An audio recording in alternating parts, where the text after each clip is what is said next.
ये प्रेमनगर विधानसभा क्षेत्र भी भारतीय जनता पार्टी जीत रही है और जिस भरतपुर सोनहत से भाजपा ने मुझे लड़ाया है, वहाँ जिस दिन मेरे नाम का अनाउंस हुआ उसके बाद से ही समीकरण बनने लग गए। भाजपा अच्छे मतों के अंतर से उस सीट को जीत रही है और प्रदेश में भारतीय जनता पार्टी की सरकार बन भी रही है।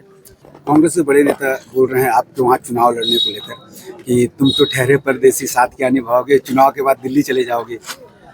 जब कोरोना में हमारी जनता मर रही थी तब गुलाब कमरो जी नाचने गाने वाली लड़कियों के साथ ठुमके लगा रहे थे और मैं अपनी जनता को बचाने के लिए अधिकारियों को मैं डांट फटकार रही थी। ये जनता ने देखा है। उनकी तो आदत है नाचना गाना, शराब पीना और जनप्रतिनिधियों को काम नहीं करने देना, 4 गुंडे पाल के रखना। मैं जब वहाँ पर गई तो मैंने देखा कि भरतपुर विकास खंड का एक गांव है चूल में छत्रपाल एक सचिव है बालन जाति का, उसे इतना प्रताड़ित किया गया कि वो आत्महत्या कर लिया। जब उसने सुसाइड लिख के मरा तो उन पर कोई कार्रवाई नहीं हुई।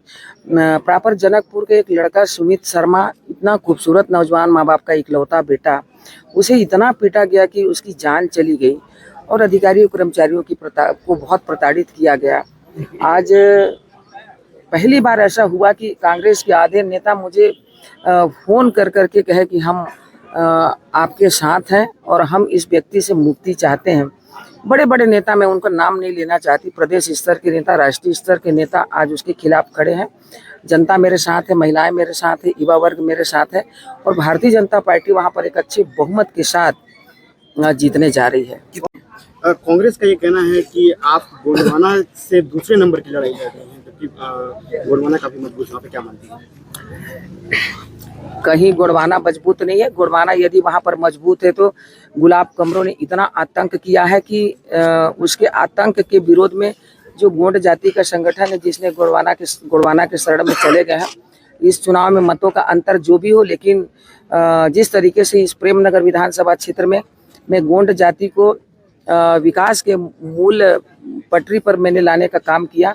आने वाले समय में आप देखेंगे कि जिन लोग गोंडवाना में भी गए हैं वो भारतीय जनता पार्टी के साथ जुड़ेंगे, क्योंकि मैंने उन्हें समझाया है कि रेणुका सिंह भारतीय जनता पार्टी की एक कार्यकर्ता थी, इसलिए मैं आज भारत सरकार के मंत्री पद पर हूँ। क्या आप आरी छाप में रहकर अपने जीवन को सुखद बना सकते हैं या फिर आपका कोई विधायक बन सकता है या मंत्री बन सकता है? जनता थोड़ा बहुत इस चुनाव में जरूर समझ गई है, लेकिन भविष्य में उन सब लोगों को मैं विकास के मुख्य धारा में लाकर रहूंगी।